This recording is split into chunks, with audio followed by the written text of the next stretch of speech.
Well, it's a great pleasure for me to be here, and I really like the subject of this conference. It's the subject that brought me here. So I want to talk a bit about, very informally, frankly, I want to talk a bit about my current sort of research, and also I'll start with a bit of framing, you know, what I think is going on here. And I, please, especially the part that is my current research, which I will get at the end, do interrogate, interpolate, ask, because I can learn from that. Now, sort of the subject that I want to address is are listed there. You know, can the city hack technology? In other words, it's an inversion of the common thing. You know, sort of the second, open sourcing the neighborhood, which is something that I'm really interested in. And the notion here is that different actors in any neighborhood, the grandmother, the homeless person, the child, have a kind of knowledge about their bit of the city that matters. And that if we could open source it, it would be slightly anarchic, but it would mean also a kind of unsettlement of the codified knowledge of the center, and who knows what's next. And then finally, something that I'm working on now for Open Society, I don't know if you know that organization, where I'm actually looking at applications that would enable low-income neighborhoods, low-income workers, to make more out of the technology. So when you look carefully at the apps, and I haven't done that research because we're dealing with thousands, clearly, but they are either for scientists or, and that's most, they are sort of consumer versions, you know, some version for the consumer market, where the poor, the low income are also welcome. But there is a whole set of needs that low income communities have that are not met by these applications, and it would really make a difference. Anyhow, so again, I'm trying to bring the social, because this is a bit what Alessandro and Caterina are doing here, which I thought is a great subject. You know, how do we bring the social into this question of the smart city?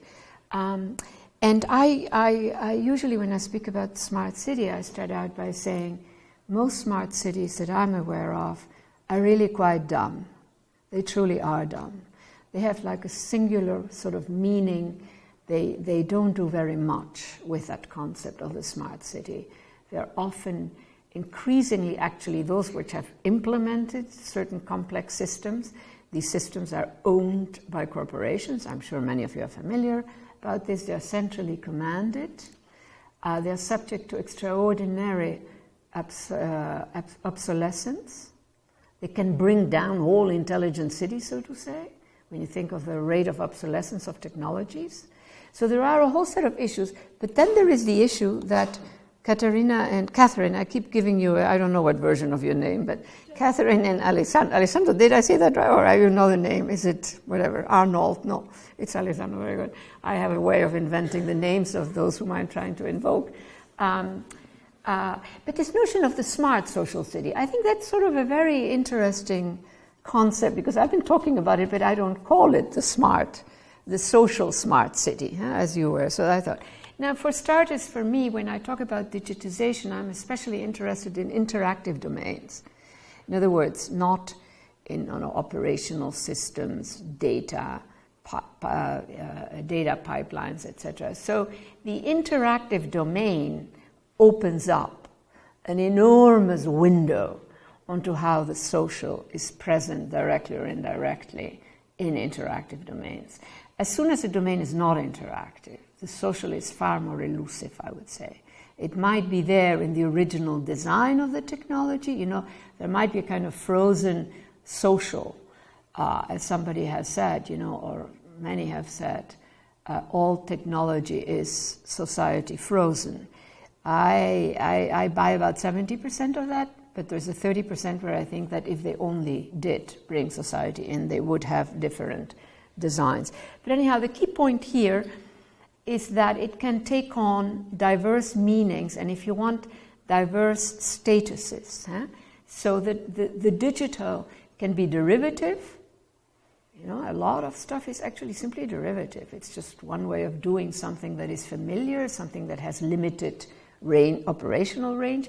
It can be transformative, which it mostly is, you know, when it intervenes. That is sort of, I think, at the heart of where we're at.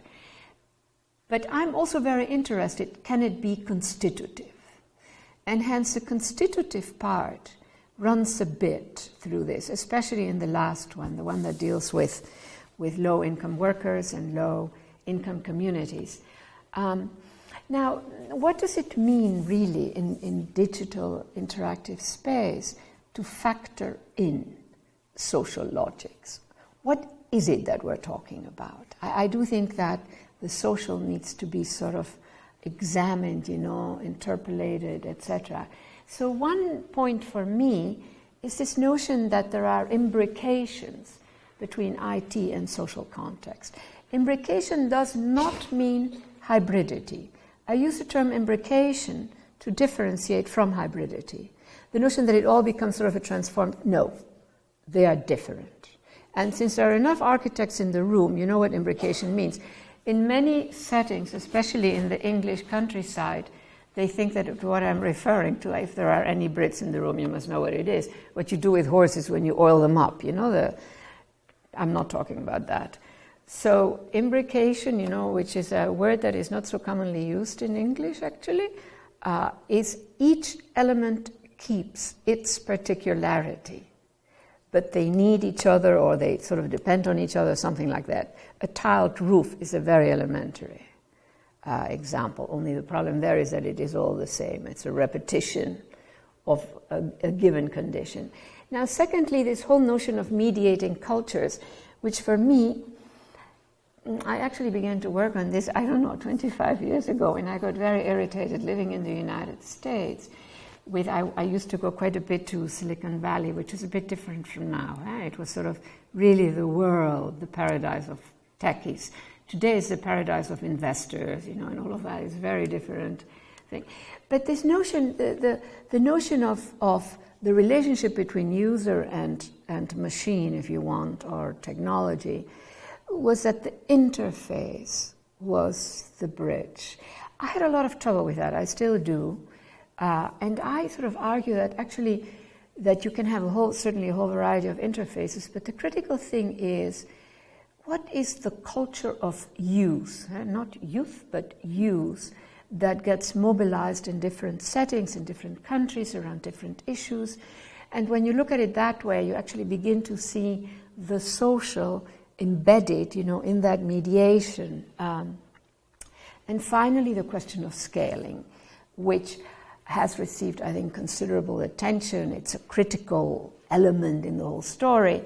And I'm always very keen on differentiating, you know, those with power have options for scaling that are quite different from those without power. So for me, the social is also in all these technical properties, insofar as we're dealing with interactive domains especially, or I'm dealing, the question of the social is hanging in there.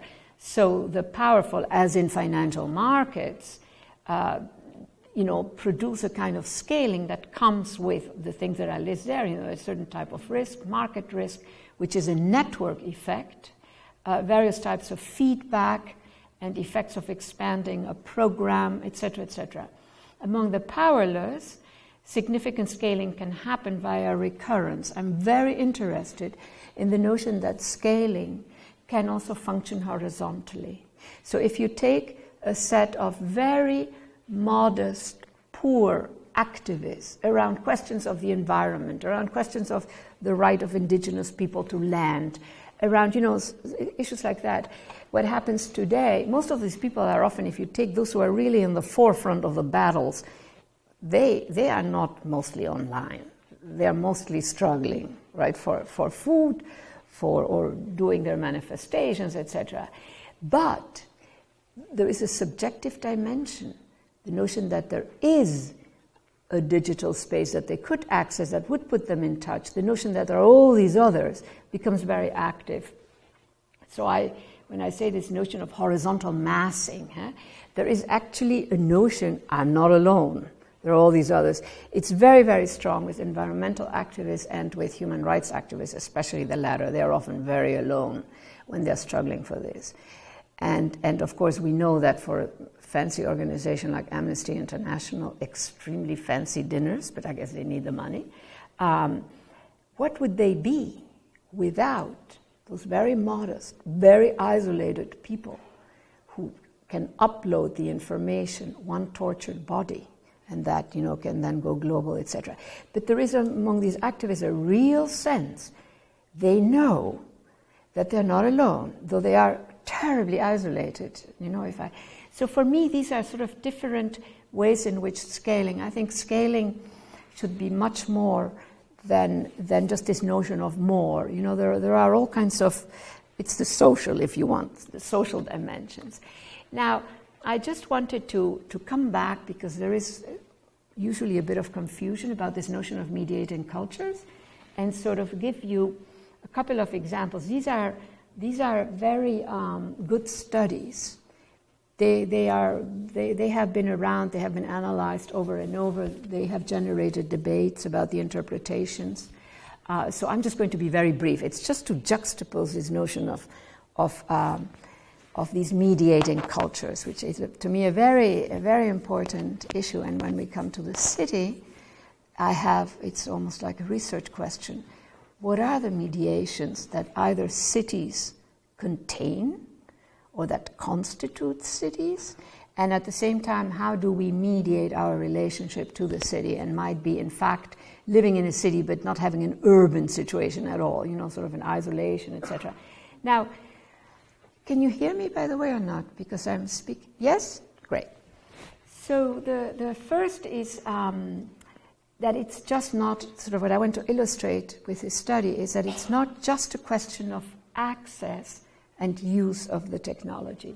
So this is an example, very well done experiment. I didn't do it, by the way, but really high quality experiment where they took the same computer type, the same setup, the same age, kids in terms of age, and the same sort of content of whatever they had to do.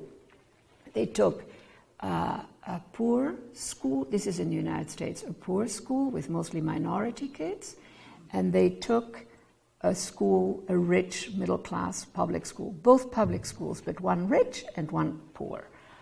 The kids sitting behind a long table with these sort of basically terminals in front of them.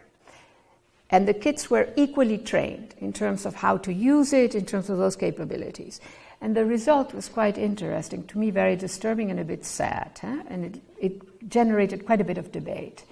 The rich kids, the poor kids immediately went to visit sites. So they were both, they were skilled, equally skilled. They went to visit existing sites. The rich kids, but they didn't do that at all. They immediately connected with their neighbors who were sitting, right, they could have gone hi there. They created a network. And the interpretation, very controversial, was that the rich kids knew that the best they could do in that situation was make a network with the other rich kids.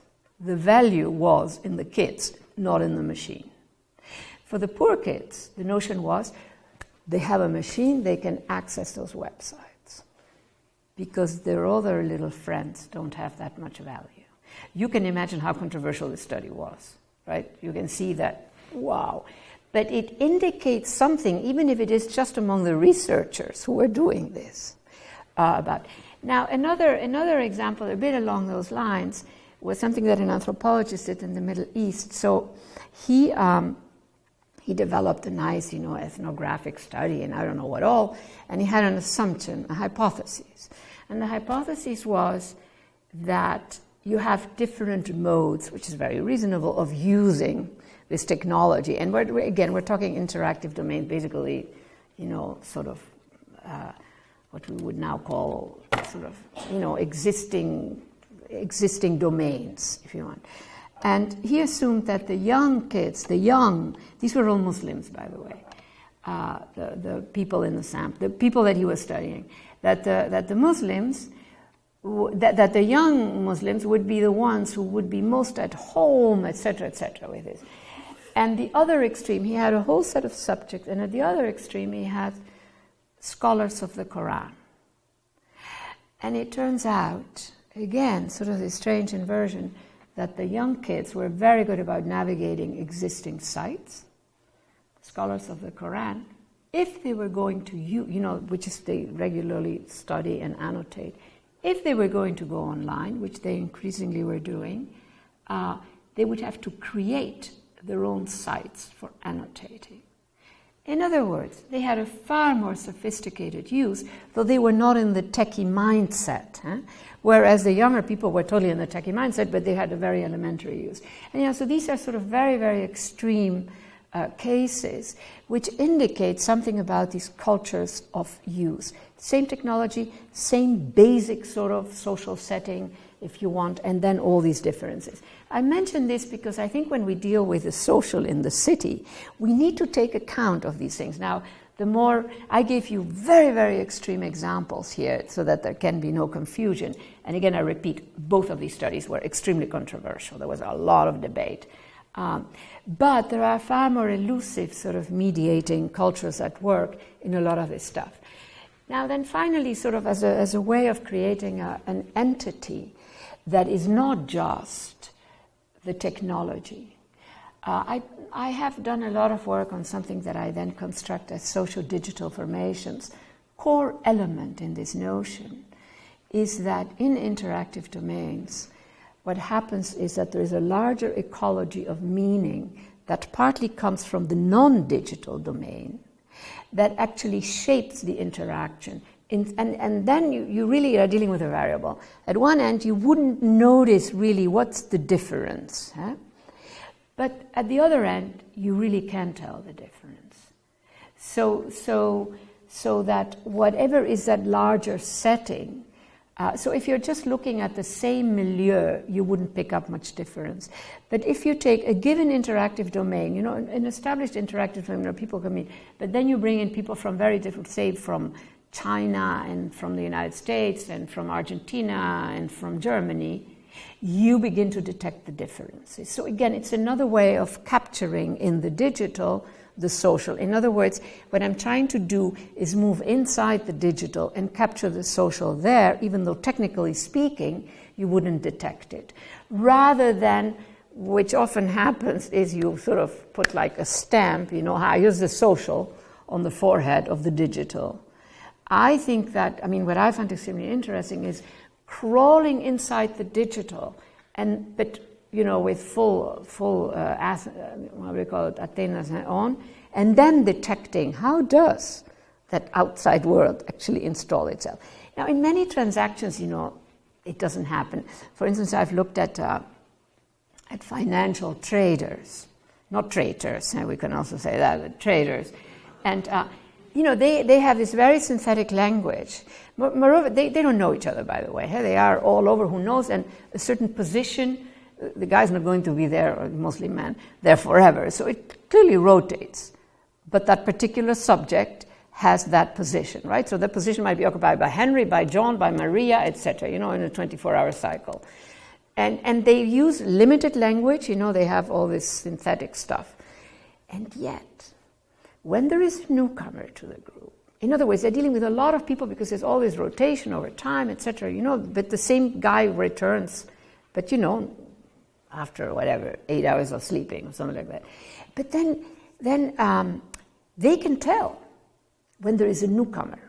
In other words, not a newcomer to their particular whatever, a newcomer to financial trading. These are global trading networks, so they have sort of standardized quite a bit across cultures. So to me, that is like the toughest wall, because it is a global domain with global rules. The money there, etc., is more or less the same, and they can tell. They can tell for just a little bit of time, while that newcomer user has been trained to use the same ERNP, Babu, if you don't know the language, you don't know what they're dealing with. But that they can tell. Now, I think that is very interesting. So again, the challenge for me is not to stand outside and to trot in and say, here's a nice social digital, hello, say hello, meet. No, to move into the digital and then detect. What mostly happens is people go into the social and see how the digital enters there. I'm sort of doing a bit the opposite, though I also do the first. Now, I don't need to mention this. Now, here are two cases for me. Again, this comes from my own research. I've been doing this for quite a while, where digitization has been transformative and constitutive. And in that sense, you can tell something. And again, since here the challenge, because that is truly a challenge what you have produced, to see the social in the smart city, especially given the smart cities we have. Under other circumstances, you might say, well, of course. So anyhow, here are, again, two of these digital formations. I work a lot on finance. I started working on digital technology through finance. And that was 25 years ago. And I remember I would go to these conferences. And the people who at that point, many of you were not born, I realize, but the people who were talking about digital technology, they were romantic about it. They said, now we can all connect with each other, we can all... And I was looking at finance, and I would always be the sour grapes, though I may have them laughing too, but sour grapes saying, hey, wait a minute. That is also an interactive domain, and it is producing disastrous effects for society. So I really had quite a bit of fun then. It was much more fun then, I would say, than now. Now everything is sort of more... Anyhow, so here, key aspects of global financial markets today, which make it different from earlier phases of global finance, are the orders of magnitude, centrality of transactivity. Everything is transactive. This has nothing to do with traditional banking, by the way, finance. Finance is not about money. I just want to emphasize that. Traditional banking, some of the things that I'm going to say don't hold. Finance is a capability, not in the Amartya Sen, clearly. Amartya Sen sense. I synthesized in the Amartya Sen. Okay, which, where it's a positive. I'm saying it also with irony. It could well be a capability. For me is a variable. Time one, it may be very positive. Time two, it could be very negative. So in this sense, I argue that finance is a capability. It's sort of... Finance is not about money because it doesn't sell. It sells something it does not have. And in that selling what it does not have lies both its creativity. It truly has brilliant minds. I mean, it's the math, as some of you know probably, it's the math of physicists. It doesn't have anything to do with microeconomics and closed systems. It's algorithmic. And so it has these brilliant people inventing instruments because it has to invent instruments because it has to invade sectors, and it invades, and financializes them. And so it can go to the cheapest, lowest little asset, so to say, used car loans, and financialize it. That is amazing. In other words, it can go very expensive and very little, because aggregation, numbers, orders of magnitude, make it worth it.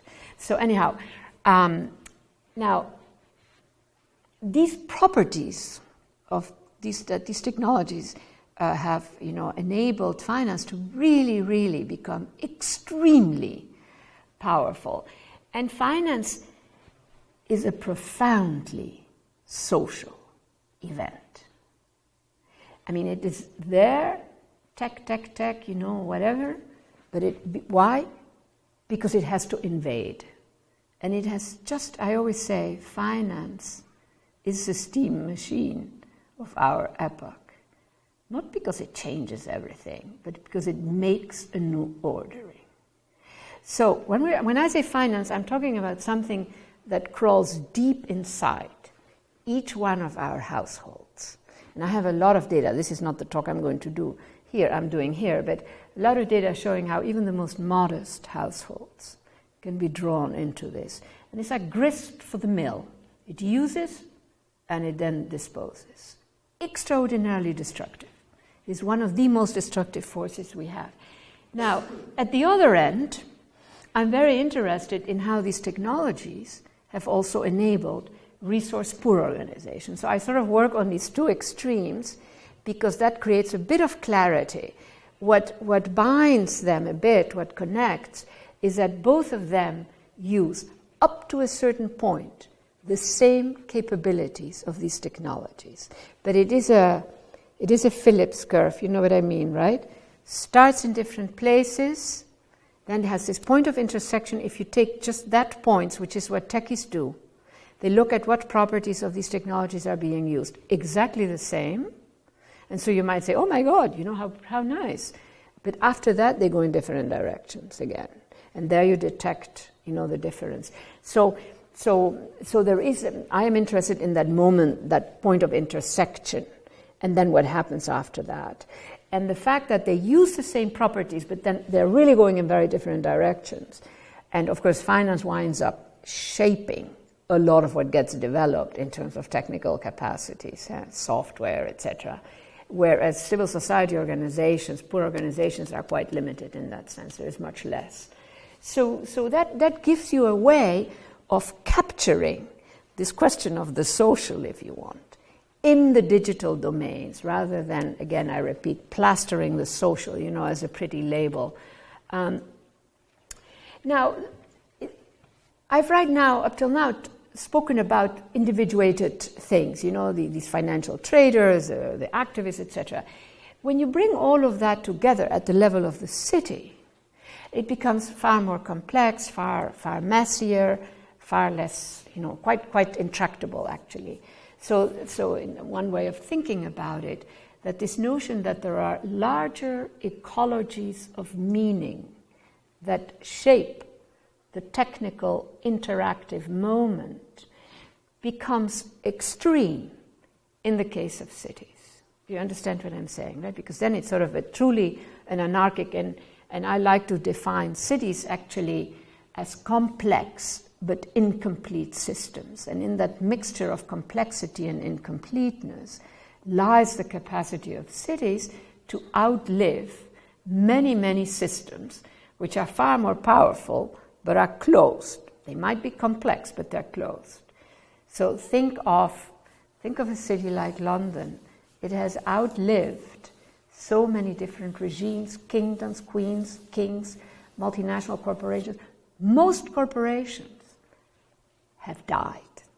New ones emerge. And so that to me is also a very interesting juxtaposition of different types of systems. Complex, powerful, but closed, with ultimately very narrow logics, ultimately, no matter how complex, whatever they do in order to, you know, and then cities, which are these messy, slightly anarchic, complex but open systems with an extraordinary capacity to have very long lives.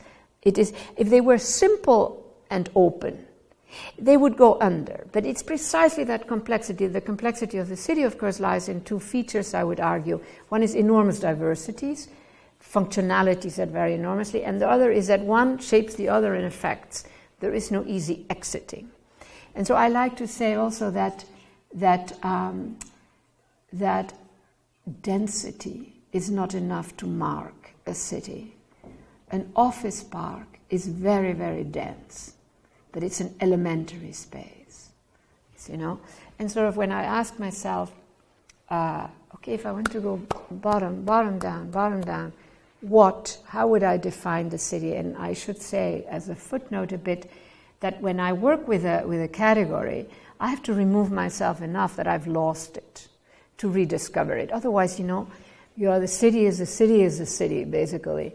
So when I say the city is a complex but incomplete system, hey, I've lost the city.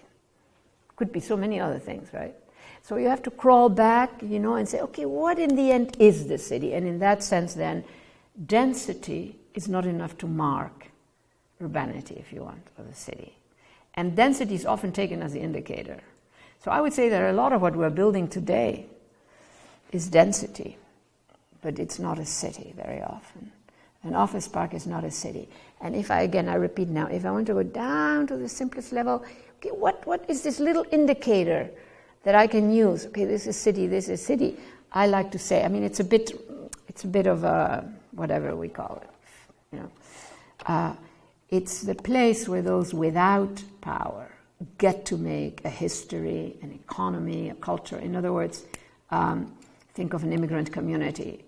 They arrive at a degraded place, they have little power, few resources, they make an economy, a sub-economy, they make a culture. So that's a kind of thing, In an office park, they don't get to do that. So density is not the same as city. So again, and then in this setting, the city really aggregates an extraordinary variety of these different meanings, etc. And now another sort of issue that to me hangs in there very important, which is this notion of making a whole via recurrence. And again, interactive digital spaces are extraordinary for that, and the velocity with which you can do that. So that first sentence there, that the technology can accommodate multiple particular settings or struggles. Not all things can do that. Many theoretical categories could not do that. Many social reality situations couldn't do that. A city can, by the way, kind of a particular settings or struggles, and still encompass them into a whole through horizontal dynamics. So here it's this question of recurrence that I already mentioned. And such, final point, such possibilities and systemic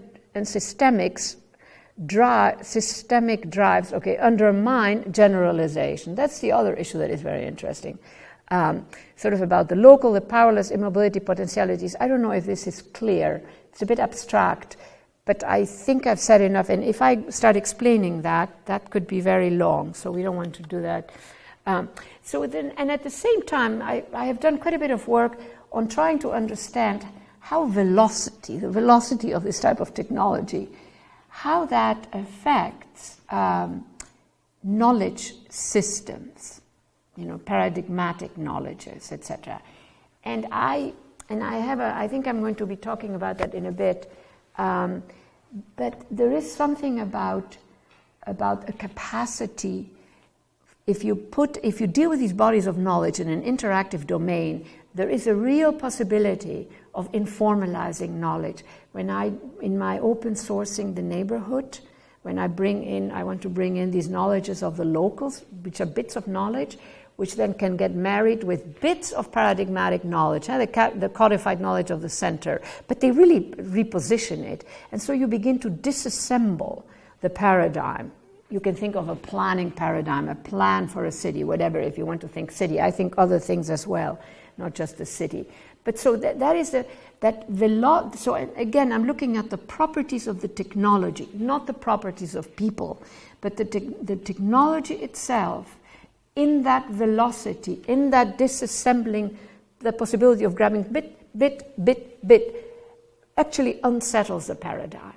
And I've been looking at this in the setting of urban planning, the things that urban planners sort of produce vis-a-vis the city. So in that sense, also velocity as a driver for informalizing knowledges. The first one, the greater velocities that digitization makes possible, further drive this informalizing of whole bodies of knowledge. Velocity also makes legible or helps us realize the fact that a given knowledge might be in a trajectory that can go in different directions. Now, the way I have done my research, and I'm considered to be a serious scholar, you know what I mean? This is not just sort of, I do that all the time. And I never throw the paradigm of whatever the subject I'm dealing with out of the window. But my site, my place for research, is the fuzzy edges of paradigmatic knowledge. And my students sometimes misinterpret what I say, and they come up to me and they say, oh, I'm not going to deal with that paradigm, out. No, it's not that simple.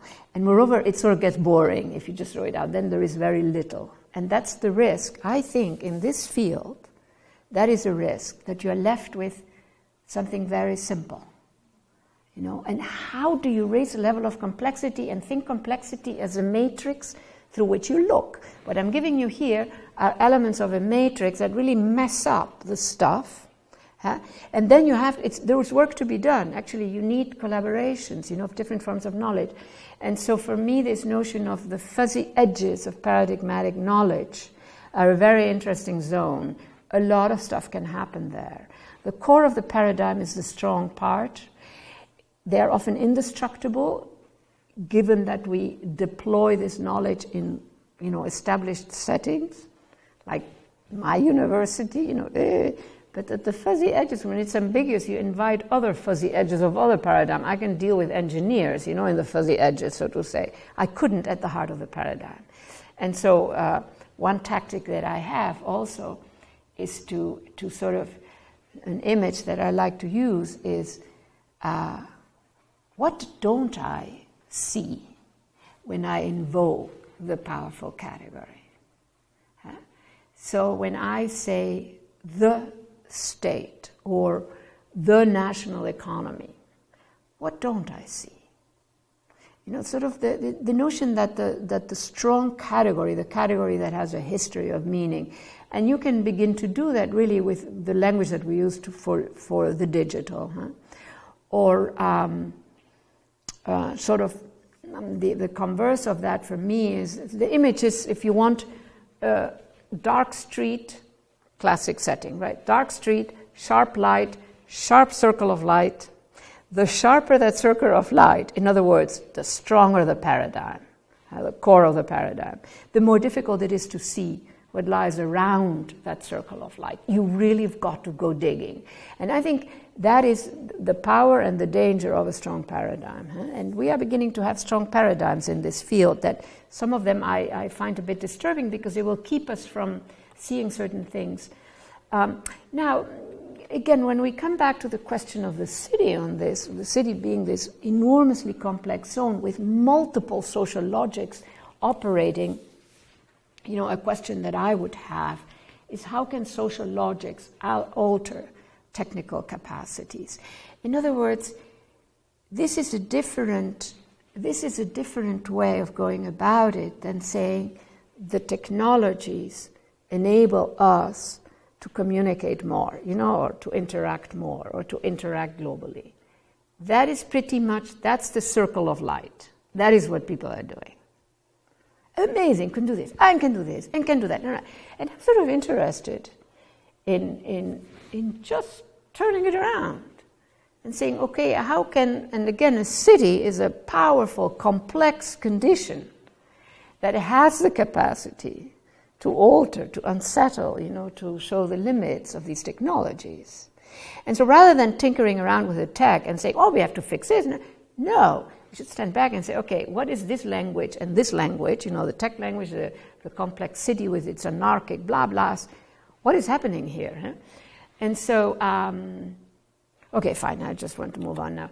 So let's talk a bit about intelligent cities or smart cities, whatever, it's and here, sort of a first very, very elementary point that I want to put on.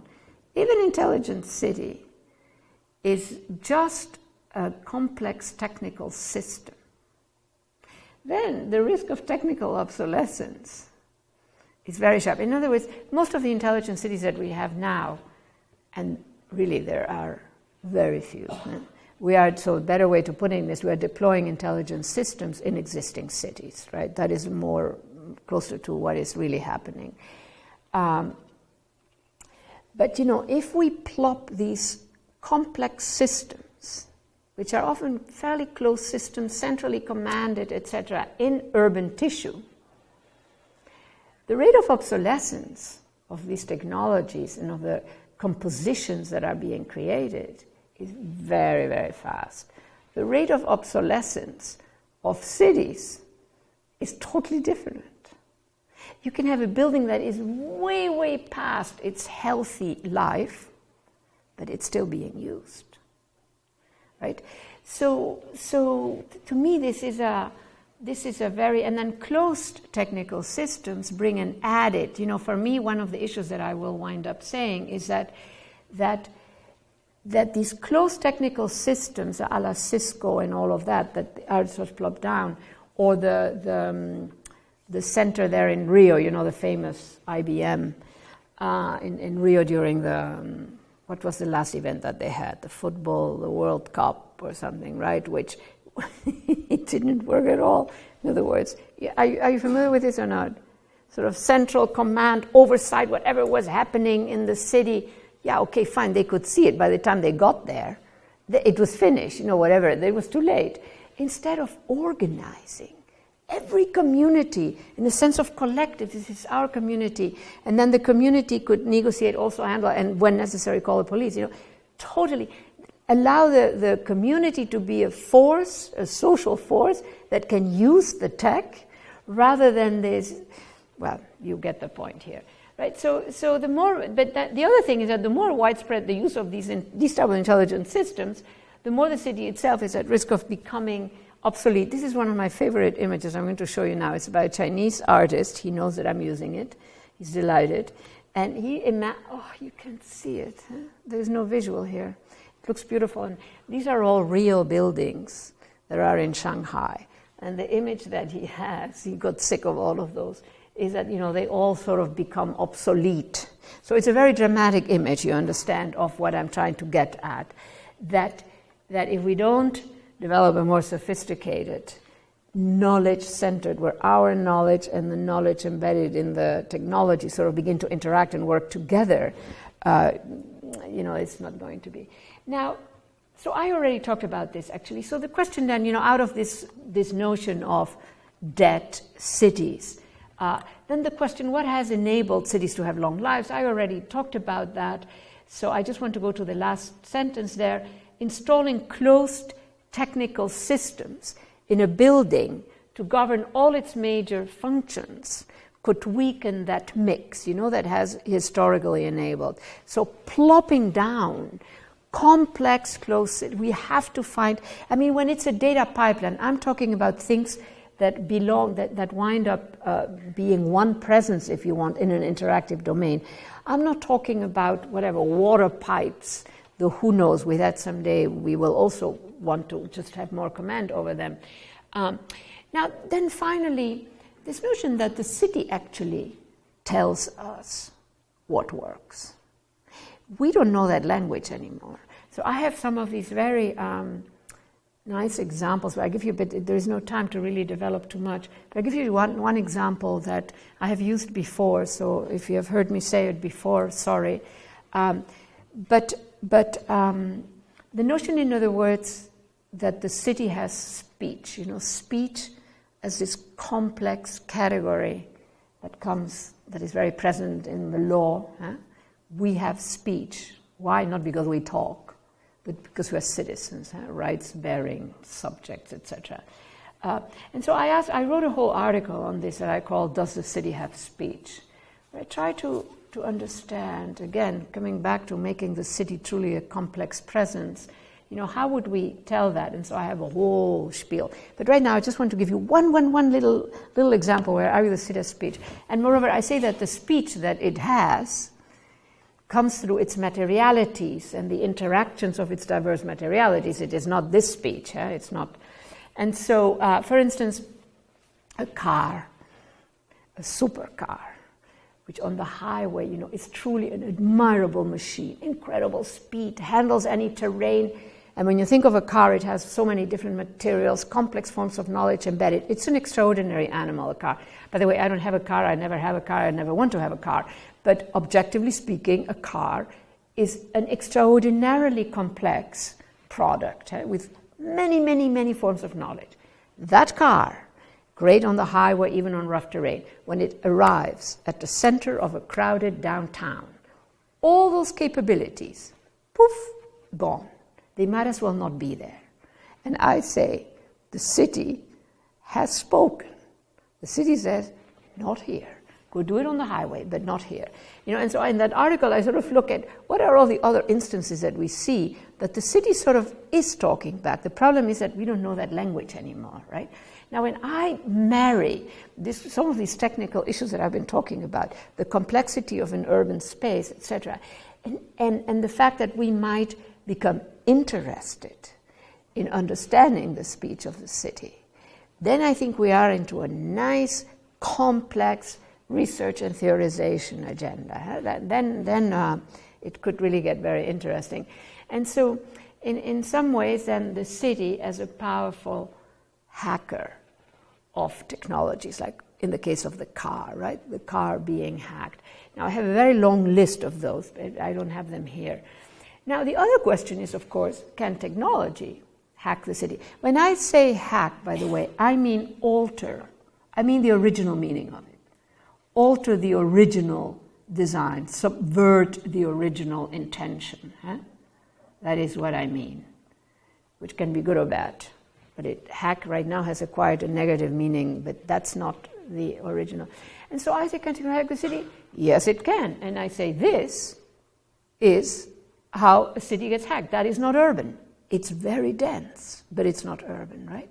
So when you begin to sort of shift positionality and continuously have the technology at the center, because this is putting the technology at the center to say, yes, the city can be hacked.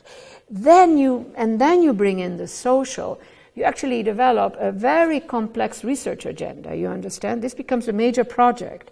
But if the social is sort of an attachment or I don't know, then it just doesn't work. I think the technology is the wall with which one needs to work to bring in the social. And it's only certain instantiations of the technology that lend themselves to this inquiry about the social aspect, right? I mean, but I understood your social, what was it, the social smart city, right? So it's not simply, let's sneak in the social. That is too simple. That is, that is like, okay, you open the back door, hey, come in. No. It is really dealing with the technology and then detecting, that's a totally different project. Now, and so the city as hacker, etc. Here, I just don't. There is this third example there, which I actually use this sort of logic to make a critique of rational choice theory. Anyhow, but it's too much. Maybe in the questions, if you're interested, I can talk about it because it would take a while. But it's a very, very interesting example. Now, so I love this. You see here, this is you probably know this series. Some of you must know this series of, this is done by architects sort of designing. These are mostly, I think, imaginary projects. You take an old platform and you urbanize it. I think this is beautiful. I find this much more beautiful than this, right? This is absolutely de-urbanizing. This urbanizes. These different modes in which now, I just very quickly wanted to talk about, this is the current research that I'm doing. Well, there are two current, one is open sourcing the neighborhood. I sort of pulled that in throughout the first presentation. This is something that I would love to talk about very briefly if I have time, because I would also love to get feedback. I'm sort of in the middle of it. So here are these two issues. How digitization can... So again, I'm looking at the technology and then sort of trying to get it into the social, so to say. How it can enhance the work life of low-income workers by addressing the specific needs of these workers at their workspaces and their neighborhoods, and et cetera, right? And by the way, I'm focused in this project on the United States, which has a lot of very low-income workers, which has a state that keeps withdrawing rights, even though with Obama they got some new rights. We have a terrible situation. I mean, it's just terrible. And the neighborhood becomes a space of such negativity that it's also, so I'm sort of, this is really, now the key aspect that concerns me here is that this digital underutilization in low-income neighborhoods and by low-income workers also at their workplace constructs a radical differentiation between workspace and life space. And I think that's a real problem for low-income workers and for other workers too. So it's space and life space, example, the neighborhood. I don't mean neighborhood in any romantic sense. Neighborhood is a kind of a local, modest space that has a bit of mix in it. It has some shops, it has some this, it has some that, sort of a complex space. It's not a suburb, just housing. And it is modest income. So, right, that is that last point, you already read that. Now, there is a second issue that hangs into this project. I don't know that I will get to that. And an emergent complication when you digitize some of this, of the work, is that if something goes wrong, there is now a growing ambiguity of who's guilty. So if you're a low-wage worker, your employer can very easily say the worker is guilty, and that's exactly what's happening. If you're a very high-income, high-level worker, you can trot in these extraordinary specialized lawyers who know a lot about the digital, much more than the judge or than whoever, or than the employer. And so I'm just fascinated. This is truly a complex domain, I must tell you. I'm fascinated with some of these decisions that have been made, and they really go in two directions. The decisions that involve low-income workers almost always go against the low-income worker. The decisions that involve very high-level employees go, guess what? Favor the employee. Because at that point, the employee can marshal a knowledge, a specialized knowledge, that neither the employer nor the judge really want to deal with. So this is, to me, really an emergent issue. I'm not going to talk because that gets very complicated, but I've written a paper that I'm happy to give you. That is part of the Open Society project. So I'm going to skip. So here are just a series of apps. Now let me just put on the table some of the facts on the ground, and I would be very curious to hear if anybody here is doing this kind of work and what you are finding. So number one, low-income workers in the United States, according to data that comes from the Pew's Research Center, this is not my data, they do not use computers to access digital space, if you want. They do not mostly use Apple, instruments like iPhones, etc. They use Android. Second point, if you look at the applications that are being made, sort of for your average user, which is basically a simple application that is part of consumption more than, interaction, etc., there are very few for Android. If you have an Android, there's a whole bunch of things that you cannot access. So I looked at two types of worlds of applications. One is scientists. Those developed for scientists are very, very often interactive. There are ways of, getting. Now, I then thought, if they're interactive, my question was, and they exist already, can they be used by low-income workers, by low-income communities? The point here, the value added would be the fact that they're interactive. But, they circulate in the world of scientists. You'd have to reduce some of their complexities, not all. And so they are simply not, it's like two worlds. There's no way. And so I'm just interested in cutting across that incredibly strong divide, a divide produced by a social condition. So again, my question is, if I just look at the technology, if I look at one of these collaborative spaces that the scientists are setting up, and I don't think about scientists or I say, hey, can this be used by, a low-income group or a group of workers who's trying to organize, etc., etc. So that, again, I want the technology to give me answers, and to me that is part of the notion of the social. I mean, the risk is, when you talk about the social smart city, that you want to bring in the social into. I think the challenge and the really interesting project is to take the technology and see how because that is you want the difficult wall, otherwise you wind up with a mush of, let's make it cheaper, let's make it accessible, let's distribute it. No, the technology has to be partly reshaped, etc. Now, what I'm saying about the scientists, if it's interactive, okay, fine, designed for scientists, but hey, why not see if it works? Say a low-income community where people want to organize. We already have one example of such, which is very interesting. Now, the other thing is that then you have the big consumer stratum where the poor, thank you, are welcome. After all, who cares, But then you have also a whole set of innovations that are of enormous use to high-income, high-level workers, And it makes a lot of difference. And they sort of cut across home versus workspace. That is what the poor don't have, the low income. It's just very little. So anyhow, here I then went through and looked, what do we have? And there's a whole bunch of people who are thinking like I am thinking. And I discovered that, I didn't know that. And they're doing these very simple, now you've already read this one, right? So I have a whole set here, we're not going to go through it. But it's all oriented, very modest applications, oriented to the often very modest needs of low-income workers who don't even have that, right? Because nobody thinks of that, because why would you bother? What is the market, advantage? So here you can see, are you reading? I don't need to read it all, right? And then here is very different. So this is a doctoral student invented. This is more complicated.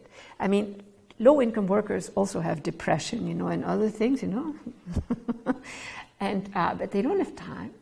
And so this is a collectivizing. And I love these. There are quite a few of these. They collectivize other low-income workers, which also means that these low-income workers, who are often sort of seen as second-rate humans by the larger society, that they matter to each other, they gain worth. And I see a lot of this as a first step in trajectories, very modest little first step. I can help such and such. Our network makes a difference, to each other, not to whatever. And they are first steps, I think, in mobilizing, and who knows what else can come out of that.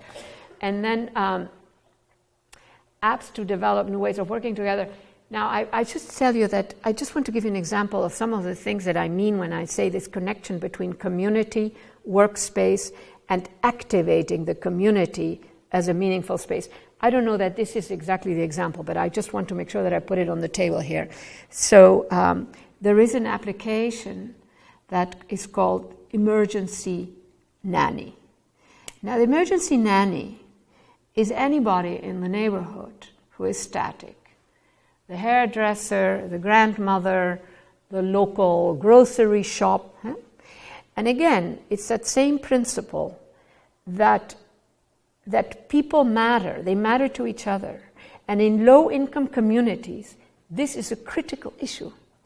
That instead of such a negativity around the aura of the negative, of the what is not there, of the absences, that actually I matter. The grandmother, the hairdresser, she's not just doing whatever, And so the emergency nanny, the concept is you have a low-income parent who is, forever depending on friends, neighbors, the aunt, the whatever, to take care of the kids while he or she is at home. In those low-income workplaces, you can't just, if you have a crisis, because whatever, the aunt couldn't come that day, you can't just pick up a phone. You're not allowed. They're very repressive workspaces. And say, and find out, call such and such, and say, can you come and take care? But what you can do is just push on an app on your Android, so to say, and that then activates the neighborhood. Now, I thought of this one because in the Netherlands they have that. I'm Dutch. In the Netherlands, they want to keep even people who have cancer, say, etc., or long protracted illness. They don't want them in the hospitals. They want them in their homes.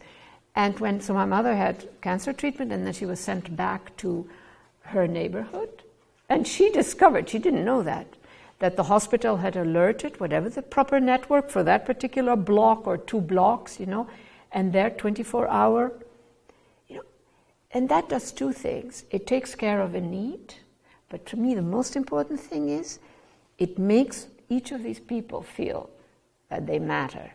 And who knows what is next, on those trajectories.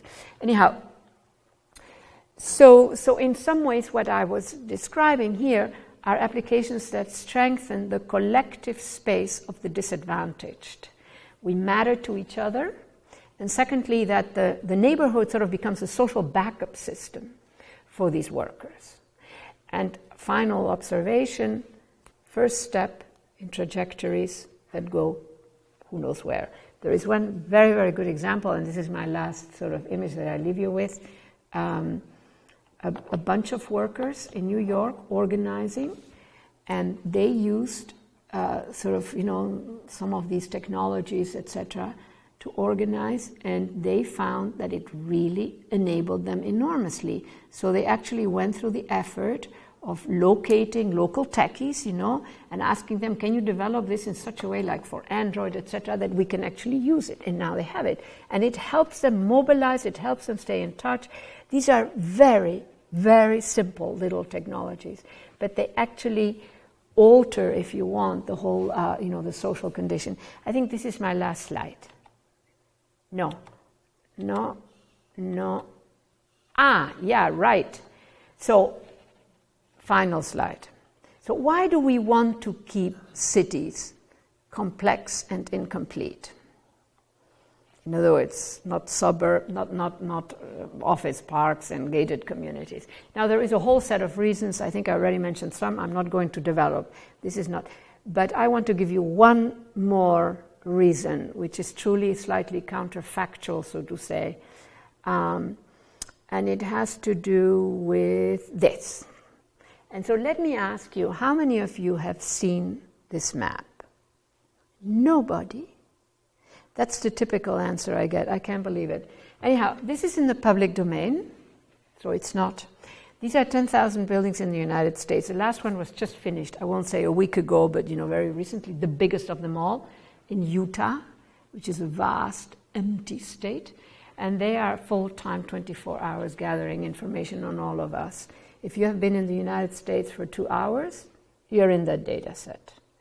Now, second feature I should mention here is that it's truly problematic, by the way.